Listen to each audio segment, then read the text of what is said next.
नमस्कार. आपल्याला बनवायचा आहे काढा. त्यासाठी आपण काय काय जिन्नस वापरले ते प्रथम पाहू. यासाठी आपण आले, लसूण, तुळशीची पानं, अडुळसाची पानं, खडा मसाला, हळद, गूळ असे सर्व जिन्नस घेतलेले आहे. आता आपण एक टोप गरम करायला ठेवा व त्यावर 2 ग्लास पाणी घालून घ्या. आता लवंग, मिरी आणि दालचिनी हे खडे मसाले कुटून घ्या. त्यानंतर ही पावडर त्या गरम पाण्यामध्ये टाका. नंतर आपल्याला याच्यामध्ये ओवा घालायचा आहे.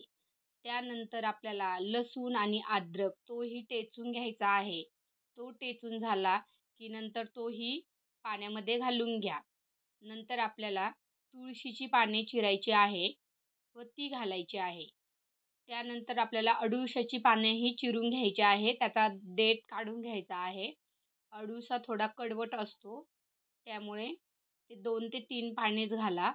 त्यानंतर आपल्याला याच्यात हळद पावडर घालायची आहे आणि त्यानंतर आपल्याला याच्यात गूळ घालून घ्यायचा आहे. गुळामुळे कडवटपणा कमी होईल आणि हा काढा मोठ्यांबरोबर लहान मुलेही पितील.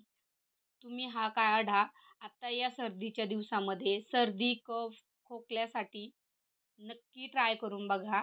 खूप आराम पडतो. आता आमच्या घरात सर्दी झालेली आहे, सगळ्यांना गावावरून आलेलो आहे, म्हणून मीही ट्राय केलेला आहे. माझा हा व्हिडिओ तुम्हाला आवडला असेल तर त्याला तुम्ही लाईक करा, सबस्क्राईब करा आणि शेअर करा. श्री स्वामी समर्थ. धन्यवाद.